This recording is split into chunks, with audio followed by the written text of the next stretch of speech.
Hi hello ബെനീസ് വ്ലോഗ്സിൻ്റെ ഒരു പുതിയ വീഡിയോയിലേക്ക് എല്ലാവർക്കും വീണ്ടും സ്വാഗതം. ഇന്നത്തെ വീഡിയോ ടിറ്റ്ലിസ് പർവ്വതത്തിലേക്കുള്ള യാത്രയുടെ 8ാം ഭാഗമാണ്. ബേണിൽ നിന്നും ടിറ്റ്ലിസ് വന്നിട്ട് ടിറ്റ്ലിസ് പർവ്വതത്തിലേക്കുള്ള രണ്ട് ഘട്ട കേബിൾ യാത്രകളാണ് നമ്മൾ നേരത്തെ കണ്ടു കഴിഞ്ഞത്. ഇന്നത്തെ വീഡിയോ ടിറ്റ്ലിസിലെ അവസാന ഘട്ട കേബിൾ കാറിൻ്റെ വീഡിയോ ആണ്. വീഡിയോ സ്കിപ്പ് ചെയ്യാതെ മുഴുവൻ കാണുക. ഓരോ സ്ഥലത്തെയും ദൃശ്യങ്ങൾ വ്യത്യസ്തമാണ്. നമ്മുടെ ചാനലിൽ ബെനീസ് വ്ലോഗ്സ് സബ്സ്ക്രൈബ് ചെയ്യാത്തവർ സബ്സ്ക്രൈബ് ചെയ്യുക, ഫ്രണ്ട്സിന് ഷെയർ ചെയ്യുക, വീഡിയോ ഇഷ്ടമായെങ്കിൽ ലൈക്ക് ചെയ്യുക. നമ്മൾ ഈ 3ാം ഘട്ട കേബിൾ കാർ യാത്ര ചെയ്യുന്നതിന് വേണ്ടി വെയിറ്റ് ചെയ്യുകയാണ്. കേബിൾ കാർ ഈ 3ാം ഘട്ടത്തിൽ ആദ്യ 2 ഘട്ടത്തിലുള്ള പോലെ അതിൻ്റെ ഇൻ്റർവെൽസ് കൂടുതലാണ്. ഈ കേബിൾ കാറുകളുടെ എണ്ണം കുറവായതുകൊണ്ട് അത് പോയി കറങ്ങി വരുന്നതിനുള്ള ആ ഒരു ടൈമുണ്ട്. അതെന്നു വെച്ചാൽ മറ്റേതിനകത്ത് 6 പേർക്ക് യാത്ര ചെയ്യാവുമ്പം ഇതിനകത്ത് ഒരു 10-40 പേർക്കൊക്കെ അല്ലെങ്കിൽ 50 പേരോളമൊക്കെ യാത്ര ചെയ്യാൻ പറ്റുന്ന, അത് വെയിറ്റ് അനുസരിച്ച് ചെയ്യാൻ പറ്റുന്ന വലിപ്പമുണ്ട്. പിന്നെ ഏറ്റവും ഇതിൻ്റെ ഒരു പ്രത്യേകത എന്ന് പറയുന്നത് ഇത് 360 ഡിഗ്രി ഇങ്ങനെ തന്നെ കറങ്ങിക്കൊണ്ടിരിക്കും. ഇത് ലോകത്തിലെ ആദ്യ ഇങ്ങനെ തന്നെ കറങ്ങുന്ന കേബിൾ കാറാണ്. ഇത് ഈ ടിറ്റ്ലിസ് പർവ്വതത്തിൻ്റെ 3rd സ്റ്റേജിൽ മാത്രമേ ഉള്ളൂ ഈ ടൈപ്പ് കേബിൾ കാറ്. ഇതിൻ്റെ വെളിയിലത്തെ ഭാഗം അതുപോലെ തന്നെ ഇരിക്കും, അകത്തെ ഭാഗം ഇങ്ങനെ റൊട്ടേറ്റ് ചെയ്തുകൊണ്ടിരിക്കും, സ്ലോയിൽ റൊട്ടേറ്റ് ചെയ്തുകൊണ്ടിരിക്കും. നമ്മൾ ഇങ്ങോട്ട് എത്തിക്കൊണ്ടിരിക്കുകയാണ് കേബിൾ കാറ്. ഇതിനകത്തുനിന്ന് മുകളിൽ നിന്ന് വരുന്നവർ ഒരു സൈഡ് വഴി ഇറങ്ങും, മറ്റേ സൈഡ് വഴി ഇവിടെ നിൽക്കുന്ന നമ്മൾ കയറും അകത്തേക്ക്. ടിറ്റ്ലിസ് സ്വിറ്റ്സർലൻഡിൻ്റെ ആൽപ്സ് മലമേഖലയിലെ ഏറ്റവും പ്രശസ്തമായ പർവ്വതങ്ങളിലൊന്നാണ്. 3238 മീറ്റർ ഉയരമുള്ള ഈ പർവ്വതം ലോകത്തിലെ ഒരു പ്രധാന വിനോദസഞ്ചാര കേന്ദ്രമായി മാറിയിട്ടുണ്ട്. ടിറ്റ്ലിസ് 3ാം ഘട്ട കേബിൾ കാർ യാത്രയിൽ സഞ്ചാരികൾക്ക് ലഭിക്കുന്ന അനുഭവം അത്യന്തം പ്രത്യേകമാണ്. ഈ യാത്ര ടിറ്റ്ലിസിൽ എത്തിച്ചേരാൻ ശ്രമിക്കുന്ന ഒരു സഞ്ചാരിയുടെ യാത്രയുടെ അവസാന ഘട്ടമാണ്. ഒരുപാട് ആകർഷണങ്ങളുടെയും മനോഹരമായ പനോരമിക് കാഴ്ചകളുടെയും സംഗമമാണ് ഈ ഘട്ടത്തിൽ നമുക്ക് കാണാൻ കഴിയുന്നത്. നമ്മൾ അതിനകത്തേക്ക് കയറി നമ്മളകത്ത് ഇങ്ങനെ നിൽക്കുകയാണ്. ഇത് പുറപ്പെടാൻ വേണ്ടി നമ്മുടെ ഈ കേബിൾ കാർ പുറപ്പെടാൻ വേണ്ടി നമ്മൾ വെയിറ്റ് ചെയ്യുകയാണ്. ടിറ്റ്ലിസ് പർവ്വതം ഇതിൻ്റെ കേബിൾ കാർ സർവീസിൻ്റെ ആരംഭം, ടിറ്റ്ലിസ് പർവ്വതത്തിലേക്കുള്ള കേബിൾ കാർ സർവീസുകൾ 1967 ആരംഭിച്ചിരുന്നു. ആദ്യഘട്ടത്തിലെ സർവീസ് എംഗൽബർഗ് മുതൽ ടിറ്റ്ലിസ് ഫസ്റ്റേജ് എന്ന സ്ഥലത്തേക്കുള്ള യാത്രയായിരുന്നു. തുടർന്ന് 1984 ടിറ്റ്ലിസിൻ്റെ 2ാം ഘട്ടം തുടങ്ങി. 3000 മീറ്റർ ഉയരത്തിലുള്ള പർവ്വത സ്റ്റേഷനിലേക്ക് സഞ്ചാരികൾക്ക് യാത്ര ചെയ്യാനുള്ള അവസരം ലഭിച്ചു. 3ാം ഘട്ടം 1980കളിൽ ടിറ്റ്ലിസ് കൂടുതൽ ഉയരത്തിലുള്ള പർവ്വതങ്ങളിൽ മുൻപുള്ള സ്ഥലങ്ങൾ എളുപ്പത്തിലെത്തിക്കാൻ കേബിൾ കാർ സംവിധാനം വികസിപ്പിക്കുകയായിരുന്നു. 1992 ടിറ്റ്ലിസ് 3ാം ഘട്ടം ടിറ്റ്ലിസ് റോട്ടയർ എന്നാണ് ഇതിന് പറയുന്നത് വികസിപ്പിക്കുകയും ആമുഖമായുള്ള ആകാശപ്പടികളിലുള്ള കേബിൾ കാർ പ്രകൃതിയുടെ അതുല്യമായ ദൃശ്യങ്ങൾ സഞ്ചരിക്കായി തുറന്നു. നമ്മളിപ്പം അവിടുന്ന് നീങ്ങിയാണ്. 3ാം ഘട്ട കേബിൾ കാറിനകത്താണ് നമ്മളിപ്പോൾ ബേസ് സ്റ്റേഷനിൽ നിന്ന് കേബിൾ കാർ പുറപ്പെട്ടു. നമ്മൾ ക്യാമറ തിരിക്കാതെ തന്നെ നമ്മൾ നിൽക്കുന്ന പൊസിഷനിൽ തന്നെ ഓട്ടോമാറ്റിക്കായിട്ട് ഇങ്ങനെ കറങ്ങിക്കൊണ്ടിരിക്കുന്നതുകൊണ്ട്, വളരെ കുറഞ്ഞ സ്പീഡിൽ കറങ്ങുന്നതുകൊണ്ട് നമുക്കിങ്ങനെ ചുറ്റും ഇവിടം തൊട്ട് തിരിച്ച് കറങ്ങി അങ്ങേ സൈഡ് വരെയുള്ള കാഴ്ചകൾ നമുക്ക് കാണാം.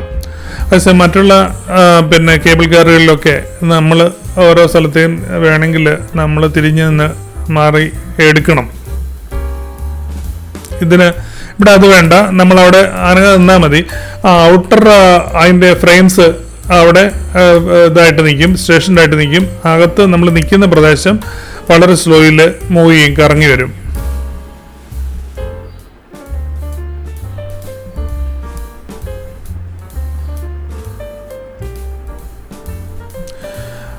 റോട്ടയർ എന്നറിയപ്പെടുന്ന rotary cable car system 360 degree panoramic കാഴ്ചകൾ നൽകുന്ന ലോകത്തിലെ ആദ്യത്തെ കേബിൾ കാർ സംവിധാനമാണ്. സഞ്ചാരികൾക്ക് പർവ്വതത്തിൻ്റെ വലത് ഇടത് എല്ലായിടത്തും വീശുന്ന മനോഹരമായ ദൃശ്യങ്ങൾ കാണാൻ അവസരം ലഭിക്കും.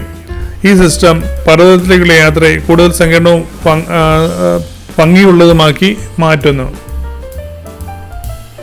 ഇതെല്ലാം ഈ മഞ്ഞിലൂടെ യാത്ര ചെയ്യുന്നവരുടെ ഒരു വികാരരംഗമാണ്.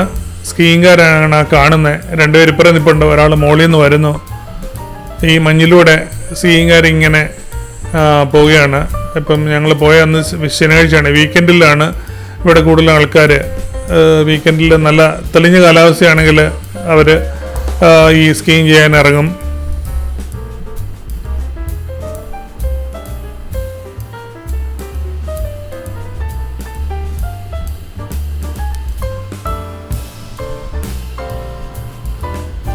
പനോരമിക് ദൃശ്യങ്ങൾ. ടിറ്റ്ലിസ് 3ാം ഘട്ട കേബിൾ യാത്രയിലെ ഏറ്റവും മനോഹരമായ ഭാഗം സഞ്ചാരികൾക്ക് ലഭിക്കുന്ന പനോരമിക് കാഴ്ചകളാണ്. കേബിൾ കാർ റോട്ടറി സിസ്റ്റം ഉപയോഗിച്ച് 360 ഡിഗ്രി വ്യാസത്തിൽ സഞ്ചാരികളെ പർവ്വതത്തിന് മുകളിലേക്ക് നീക്കുന്നു. അതിനാൽ പർവ്വത ശൃംഖലകളുടെ മനോഹരമായ കാഴ്ചകൾ, ഹിമഗിരികൾ, തണുത്ത വായു, നീലാകാശം എല്ലാം വേറിട്ട അനുഭവമായിരുന്നു. അവിടെ പാരാഗ്ലൈഡിങ് ഉണ്ടെന്ന് തോന്നുന്നു.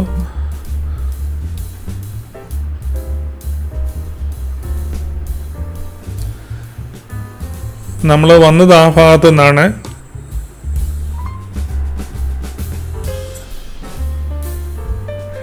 അവിടുത്തെ ആ പാസേജ് ബേസ് സ്റ്റേഷൻ താഴെ ആ മൂലയ്ക്കാണ് ആ ഗർത്തം പോലെ കാണുന്നത്. അവിടെ നിന്നാണ് താഴെ കാണുന്ന ഗർത്തം പോലെയുള്ള സ്ഥലത്താണ് ഈ എങ്കൽബർഗ് എന്ന് പറയുന്ന സ്ഥലം. അവിടെ നിന്നാണ് നമ്മളിങ്ങോട്ട് കേബിൾ കാർ വഴി കയറി വന്നത്.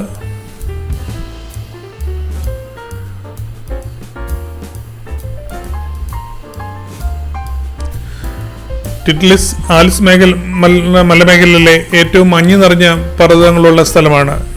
ഈ ഗണ്യമായ പർവ്വതങ്ങൾ 3238 മീറ്റർ ഉയരത്തിൽ നിന്നുള്ള ദൃശ്യങ്ങൾ വ്യത്യസ്തമായ സൂര്യപ്രകാശത്തിൽ സഞ്ചാരികൾക്ക് വലിയ കാഴ്ചകൾ നൽകുന്നു. ആകാശത്തേക്കുള്ള കാഴ്ച.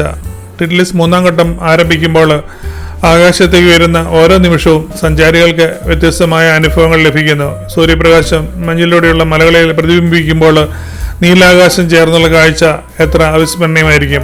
കേബിൾ കാർ പ്രപഞ്ചത്തിൻ്റെ ഹിമതലത്തിൽ സഞ്ചാരികളെ എത്തിച്ച് ആകാശത്തേക്ക് ഒരു അതുല്യമായ ദൃശ്യപ്രവാഹം തുറക്കുന്നു. നമ്മളിപ്പോൾ അവിടെ സ്റ്റേഷനിലെത്തി. ഇനി പതിയെ താഴോട്ട് ഇറങ്ങാൻ പോവാണ്.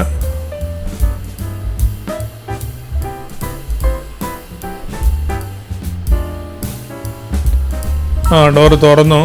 നമ്മൾ ഇതിനകത്തുണ്ടായിരുന്ന യാത്രക്കാരെ നമ്മൾ വെളിയിലേക്ക് ഇറങ്ങുവാണ്.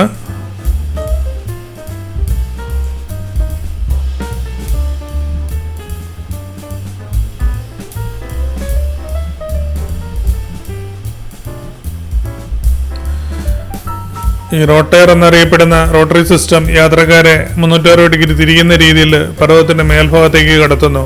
ഈ സഞ്ചാരവും സഞ്ചാരികൾക്ക് ഏത് ദിശയിലുള്ള കാഴ്ച നൽകുന്നു. അതിനാൽ അവർക്ക് പ്രകൃതിയുടെ സത്യം നേരിട്ട് കാണാൻ സാധിക്കും.